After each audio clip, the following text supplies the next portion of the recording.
The year was 1421, and in the shadowed corridors of the Forbidden City, a 16-year-old girl named Mei Lin pressed her face against the cold stone wall, listening to footsteps echo through the endless maze of courtyards. She had been beautiful once, they told her, beautiful enough to catch the eye of imperial scouts who had torn her from her village 3 years ago. Now, as she traced the scars along her arms from countless punishments, she wondered if slavery might have been kinder. At least slaves could dream of freedom. What I'm about to reveal will shatter every romantic notion you've ever held about life in the imperial palace. The glittering world of Chinese concubines wasn't a fairy tale of silk robes and golden chambers. It was a nightmare dressed in finery, where women became living ghosts, trapped in bodies that no longer belonged to them. Today, we're peeling back the layers of propaganda and palace mythology to expose the horrifying reality that these women endured for over 2 millennia. You see, when we think of slavery, we imagine chains and whips, brutal overseers and backbreaking labor.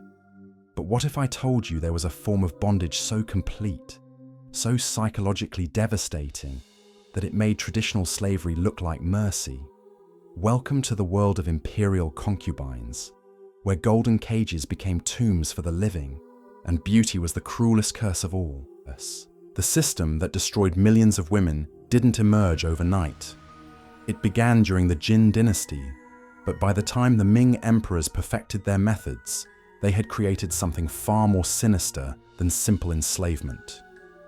They had engineered a machine that consumed young women and transformed them into decorative objects, stripping away not just their freedom, but their very humanity. Picture this scene repeated thousands of times across centuries. Imperial officials arrive in villages across China, their silk banners fluttering in the wind as they announce the latest selection decree. Every unmarried girl above a certain age must present herself for inspection. There are no exceptions, no appeals, no escape routes for those deemed suitable.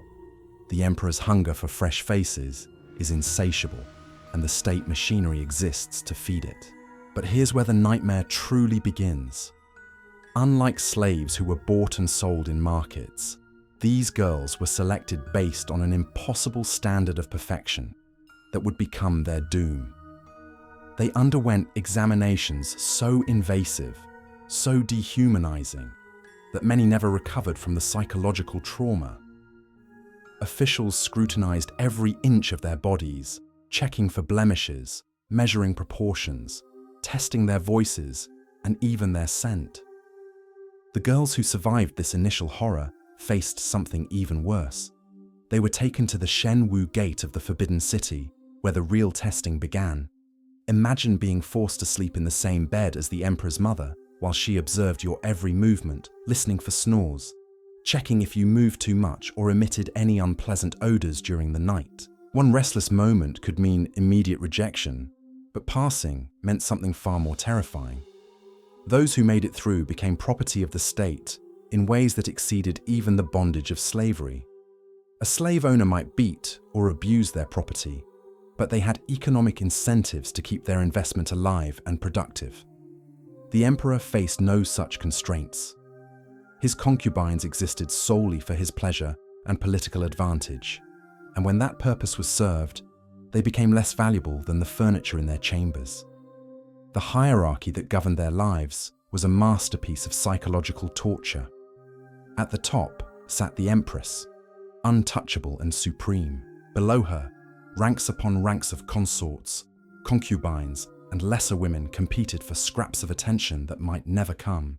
Each woman knew exactly where she stood in this human pyramid, and the knowledge ate away at their souls like acid. What made this system particularly cruel was how it weaponized hope against its victims. Every morning, these women would wake, wondering if today might day they would be summed hours preparing their wood spenond to the emperor's presence. They appearance, perfecting their skills in poetry and music, all for the possibility of a moment's notice from a man who might have forgotten their names entirely. The preparation rituals alone were exercises in dehumanization. Before the emperor, a concubine her meeting with Di to undergo medical examination by palace confer physicians, Ming her health and cleanliness like livestock being inspected before market.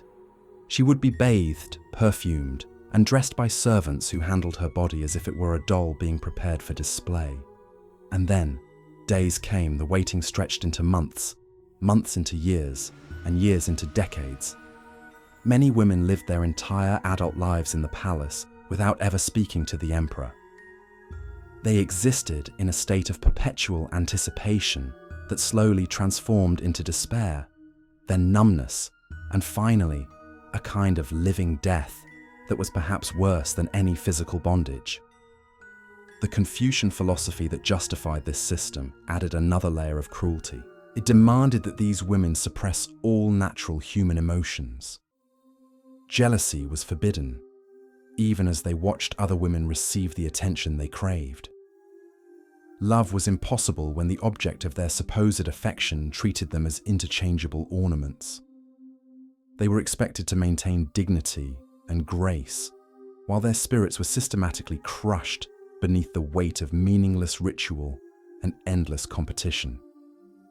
Unlike slaves who might form bonds with fellow workers or maintain some connection to their past lives, concubines were deliberately isolated from meaningful human relationships. They couldn't trust their fellow inmates, as every other woman represented potential competition. They couldn't confide in servants, who were eunuchs and the spies for the palace administrators. They couldn't even trust their own emotions, which were considered dangerous disruptions to palace harmony. The eunuchs who managed these women understood the psychology of control better than any slave master. They knew that physical chains weren't necessary when you could bind someone's mind with hope, fear, and the illusion of potential advancement. Every concubine believed she might be the one to catch the emperor's eye, bear his child, and escape the nightmare of her existence. This hope became their prison, keeping them compliant and desperate. The daily routine of palace life was designed to reinforce their powerlessness at every turn. They woke at predetermined times, ate prescribed meals, wore assigned clothing, and followed schedules that had been set for them by others. Every moment of their existence was controlled, monitored, and recorded by the vast bureaucracy that ran the imperial household. But perhaps the most devastating aspect of their bondage was how it corrupted their relationships with other women. In the outside world, these girls might have been sisters. Inside, friends or allies, the palace walls, they became enemies by design. The system pit them against each other in competitions that had no winners, only degrees of loss. Every friendship was tainted by suspicion. Every conversation potentially a trap set by rivals seeking advantage. The psychological warfare extended to their families as well. Unlike slaves whose relatives might never know their fate, concubines' families were kept informed of their daughter's status within the palace hierarchy. This created a twisted dynamic where parents celebrated their child's enslavement as an honor, making any thoughts of escape feel like betrayal of family expectations. As we delve deeper into this nightmare, remember that what I've described so far is merely the beginning. These women faced horrors that would make hardened criminals weep, endured torments that lasted decades, and suffered fates that were considered honors by a society that had forgotten what it meant to be human. The worst is yet to come. The physical abuse these women endured would have made plantation overseers blush with shame. Unlike slaves who faced punishment for disobedience or poor work, concubines could be tortured for the smallest infractions against palace etiquette. A sideways glance, a poorly executed bow, or even a ceremony breathing too loudly during could result in brutal consequences that left permanent scars on both body and mind. The punishment chambers hidden beneath the Forbidden City tell stories that historical records dare not speak aloud. Women were beaten with bamboo canes until their flesh hung in ribbons. They were forced to kneel on rice grains for hours until their kneecaps shattered. Some were suspended by their hair until their scalps tore away from their skulls. These torments weren't administered by sadistic guards, but by fellow women who had been broken by the system and transformed into instruments of its cruelty. The medical horrors inflicted upon these women reveal the true depths of imperial barbarity. Palace physicians, sworn to serve the emperor's interests above all else, performed procedures on concubines that would have been considered torture in any other context. They administered drugs to alter behavior, conducted invasive examinations to verify virginity, and mutilated women who showed signs of pregnancy by anyone other than the emperor. Consider the psychological torment of forced fertility treatments. Women who failed to conceive after imperial visits were subjected to agonizing procedures designed to improve their chances of pregnancy. Hot irons were applied to their abdomens, toxic herbs were forced down their throats, and surgical instruments were used to manipulate their internal organs. Many died from these interventions, their bodies discarded like broken pottery. The clothing these women wore was itself a form of continuous torture. The elaborate robes and headdresses weren't just heavy. They were designed to restrict movement and remind the wearer of her captivity. The famous bound feet of Chinese women reached their most extreme form among concubines, where the process continued throughout their lives, crushing bones and severing tendons to maintain an appearance that pleased their captors. But the most insidious form of abuse was how the system destroyed their ability to trust their own perceptions. Concubines were constantly told they were fortunate, blessed, and honored to serve the emperor. This psychological manipulation created a form of Stockholm syndrome that made escape seem not just impossible, but morally wrong. They were taught to be grateful for their suffering, to compete for additional torment, and to view their degradation as the highest form of service. The sexual exploitation these women endured defies description in civilized language. Unlike prostitutes who might choose their profession, or slaves who were at least acknowledged as human beings with rights under some legal systems, concubines existed in a legal void where consent was impossible and refusal meant death. They were summoned to perform acts that would have shocked even the most depraved slave owners, then like dismissé chamber pots when their purpose was served.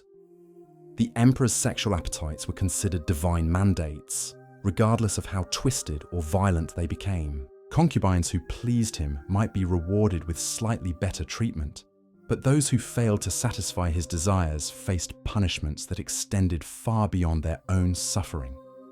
Their families could be executed, their home villages destroyed, and their names erased from all records, as if they had never existed. The breeding programs conducted within palace walls treated these women like prize livestock. Detailed records were kept of their menstrual cycles, sexual encounters, and pregnancy outcomes.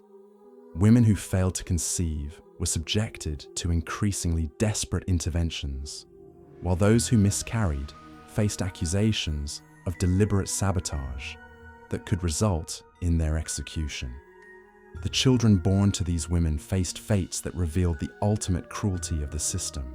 Sons might be elevated to positions of power, but they were raised to view their mothers as disposable breeding stock, rather than human beings deserving love and respect. Daughters were often killed at birth or raised to enter the same system that had destroyed their mothers, perpetuating the cycle of abuse across generations. The surveillance network that monitored these women made modern authoritarian states look like bastions of privacy. Every conversation was overheard, every expression analyzed, every gesture interpreted for signs of disloyalty or rebellion. The eunuchs who served as guards and administrators had been castrated specifically to eliminate any possibility of human connection with the women under their control, creating a class of overseers who were themselves victims of the system's brutality. The economic reality of concubinage reveals another layer of its cruelty. While slaves represented financial investments that owners sought to protect, concubines were considered limitless resources that could be replaced at will. The constant influx of new girls meant that aging or troublesome women could be discarded without economic consequence, creating a disposable class of human beings whose lives had less value than the silk they wore. The religious and cultural justifications for this system added spiritual torture to physical and psychological abuse. Concubines were told that their suffering was divinely ordained, that resistance would damn their souls, and that acceptance of their fate was the path to enlightenment. Buddhist and Confucian philosophies were twisted to support their enslavement, making even their thoughts of freedom feel like sins against heaven itself. The isolation these women experienced went beyond physical confinement. They were cut off from news of the outside world, forbidden from learning about political events, and denied knowledge of their families' fates. This information blackout created a psychological prison more effective than any wall or guard, making them doubt the reality of life beyond the palace and question whether escape would lead anywhere worth going. The aging process for concubines represented a unique form of horror unknown to other forms of slavery. While field slaves might find some relief in old age, concubines faced increasing desperation as their beauty faded and their chances of imperial attention diminished. They watched younger women arrive and receive the scraps of notice they once fought for, knowing that their own relevance was disappearing with each passing day. The suicide rates among palace women reached levels that shocked even callous administrators. But even in death, these women found no escape from the system's control. Their bodies were examined for signs of pregnancy that might contain imperial heirs. Their possessions were confiscated by the state, and their deaths were recorded not as tragedies, but as administrative inconveniences requiring paperwork and replacement procedures. As we approach the darkest depths of this historical nightmare, remember that every horror I've described was not only legal, but celebrated as evidence of imperial virtue and divine mandate. The system that created these atrocities was considered the pinnacle of civilized government, a model that other nations envied and sought to emulate. The true measure of its evil lies not in the suffering it caused, but in how completely it convinced its victims and observers that such suffering was not only acceptable, but noble. What awaited these women after the emperor's death reveals the ultimate horror of their existence. While slaves might hope for freedom upon their master's demise, concubines faced a fate that made their living nightmare seem merciful by comparison. The machinery of empire had no use for worn-out ornaments, and the disposal methods employed would have horrified even the most brutal slave traders. When an emperor drew his final breath, a terrifying countdown began for every woman in his harem. Those fortunate enough to have borne male heirs might survive with elevated status, but the vast majority faced elimination through methods that ranged from exile to execution. The empire viewed these women as extensions of the deceased ruler's property, and like any other possession, they required proper disposal to prevent contamination of the new regime. The archaeological evidence speaks volumes about imperial priorities. Tomb excavations have uncovered the remains of dozens of women buried alongside their emperors, their skeletons showing signs of violent death inflicted shortly before interment.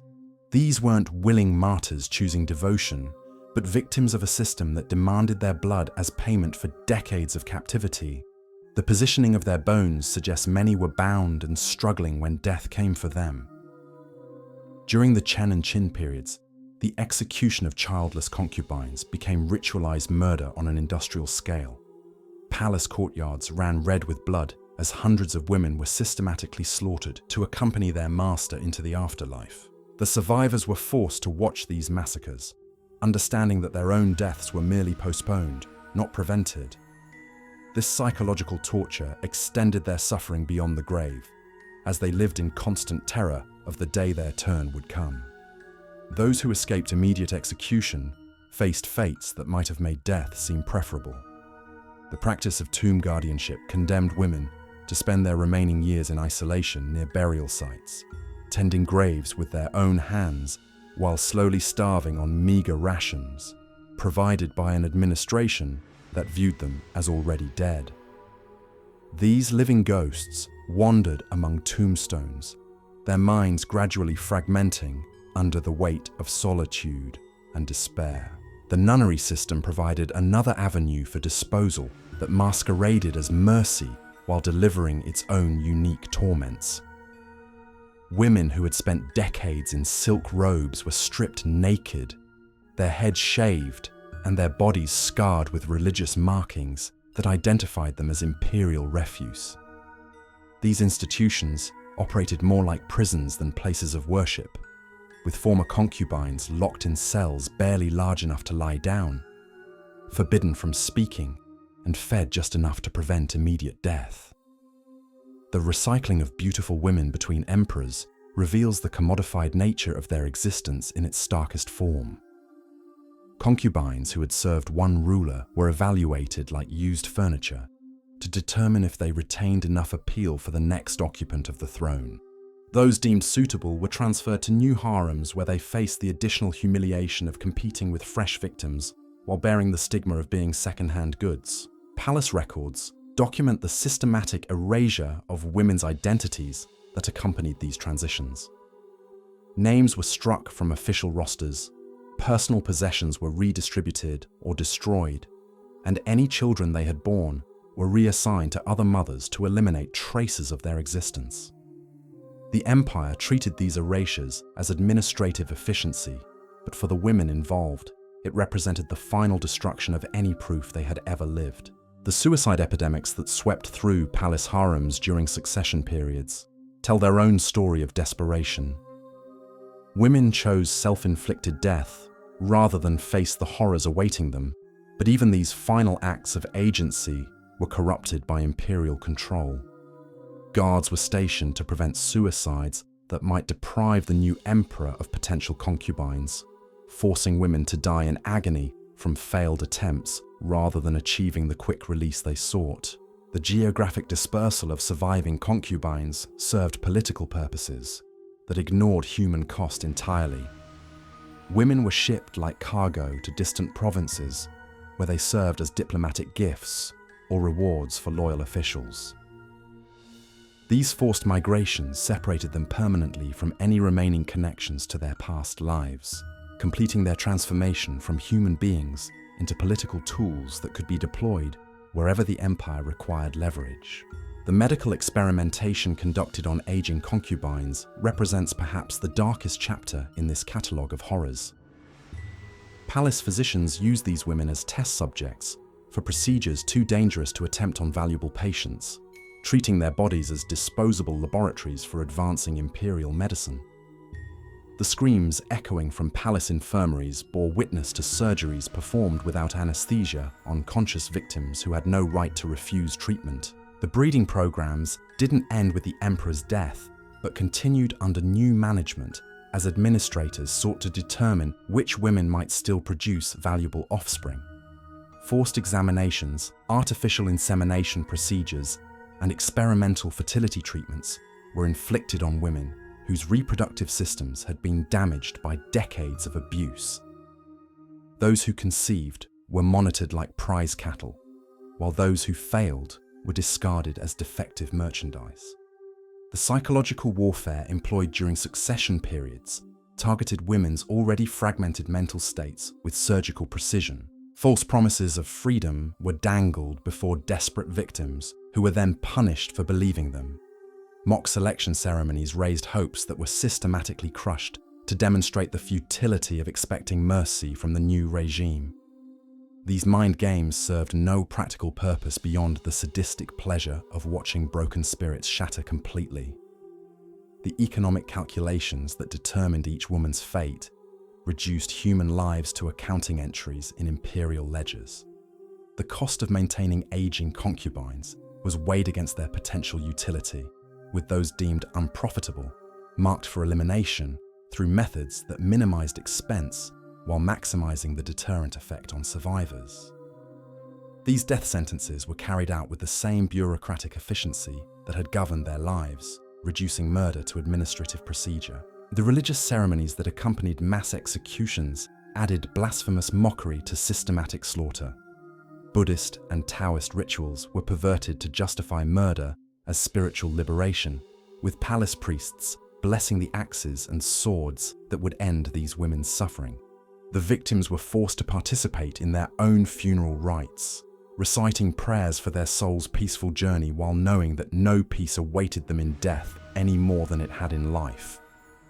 The training programs that prepared new eunuch administrators included instruction in the proper disposal of imperial women, treating mass murder as a technical skill requiring professional development.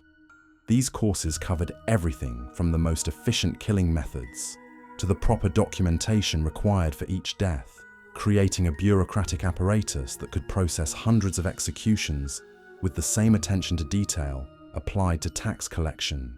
The architectural modifications made to palace compounds during succession periods revealed the industrial scale of these operations. Special chambers were constructed with drainage systems to handle large quantities of blood, while cremation facilities were expanded to dispose of remains quickly enough to prevent disease outbreaks. The empire approached mass murder with the same organizational efficiency it applied to any other administrative challenge. The survivor accounts that managed to escape imperial censorship describe scenes that defy comprehension. Women were their own graves, while their friends were executed beside them. Children born in the palace were murdered in front of their mothers before the women themselves were killed.